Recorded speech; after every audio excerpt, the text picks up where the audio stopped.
Chaque année, à l'occasion du 18 novembre, nous ressentons la nécessité de renouveler la question de savoir quelle est la signification de cette date pour nous, Haïtiens. Reprendre un tel exercice est d'une importance capitale, dans la mesure où il nous replace dans le bain, attise notre conscience de peuple, nous rappelant que nous ne sommes pas venus de nulle part. Au contraire, nous avons une histoire, peut-être la plus belle du monde, dont nous sommes en droit de nous enorgueillir légitimement. Et nous tous Haïtiens, nous avons l'impérieux devoir d'agir en conséquence.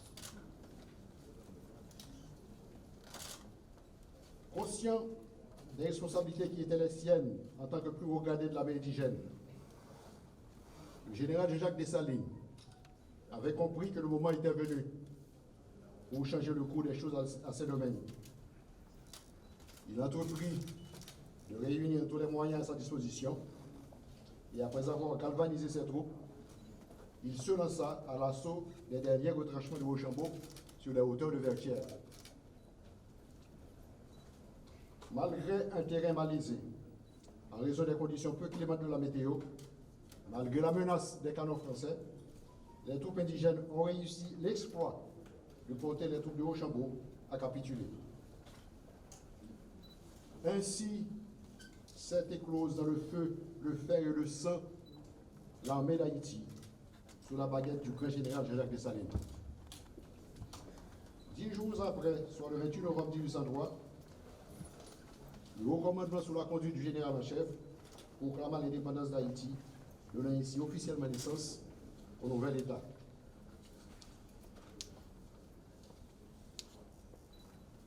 Les historiens avisés parlant de l'événement n'hésitent pas à le considérer comme la plus grande révolution à portée humanitaire, porteuse de justice à ces domaines d'abord, puis rejaillissant sur l'humanité entière. À l'instar de l'État d'Haïti, notre armée a vu le jour dans des conditions douloureuses et a connu des déboires de toutes sortes tout au cours de son existence. Le père de la patrie lui-même a été assassiné et son nom banni pendant près de 40 ans sur le territoire national. Le président François-Denis Légitime s'est vu obligé d'écrire en 1879 un livre intitulé « L'armée haïtienne, sa nécessité, son rôle » pour défendre l'existence d'une armée en Haïti. L'armée d'Haïti a été dissoute en 1915, puis démobilisée en 1995. Mobilisée en 2017, ses ennemis d'ici et d'ailleurs s'emploient à lui contester son droit d'exister. Les efforts déployés par notre ministère de tutelle pour améliorer son armement sont systématiquement bloqués. Nos personnels ont dû souffrir les uns 7, d'autres 10 mois pour recevoir leur salaire. Et l'attente est toujours de mise pour un dernier groupe avant de connaître l'honneur et le plaisir de bénéficier de la même attention. Le mardi 9 novembre, une de nos équipes de sécurité a été attaquée vers 10 h à hauteur de Matissan 7. Le même jour, vers 13 h, une autre équipe a subi un sort identique dans la même zone. Grâce au professionnalisme de nos hommes, ils ont pu s'en tirer avec des dégâts limités. À noter qu'ils avaient pu bénéficier du précieux support de la police nationale d'Haïti dans l'après-midi. L'existence de l'État d'Haïti est intimement liée à celle de son armée. Et pour répéter le major Charles Pierre des Forces armées d'Haïti, il s'agit d'un rapport sui generis. On a besoin d'être grand clerc ou un expert pour réaliser que les limitations actuelles imposées à l'armée ont une incidence directe très néfaste sur la sécurité des Haïtiens, l'intégrité du territoire et la situation socio-économique du pays en général. Comme nous ne cessons de le proclamer, le peuple haïtien est notre raison d'exister. C'est pourquoi nous avons à cœur d'entretenir cette symbiose armée-peuple, peuple-armée, car notre survie réciproque en dépend.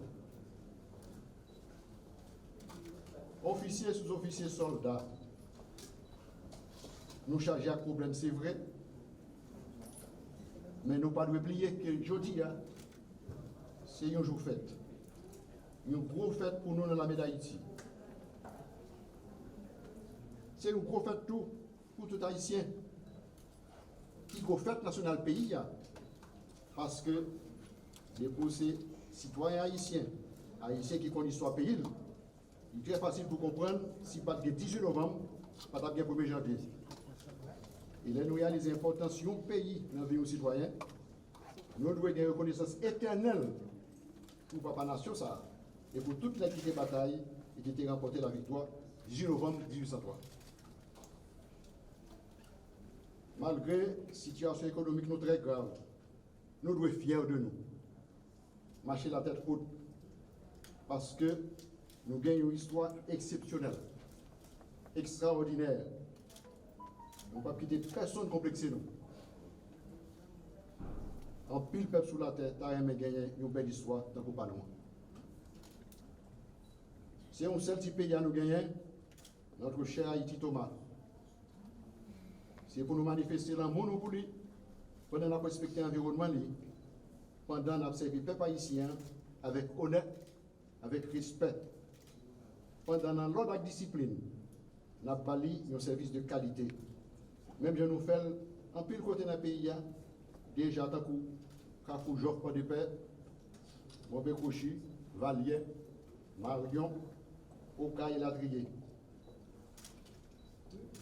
Jeudi 18 novembre, ça, nous avons pris engagement pour nous toujours être bon côté, avec vous et pour vous, peuple haïtien.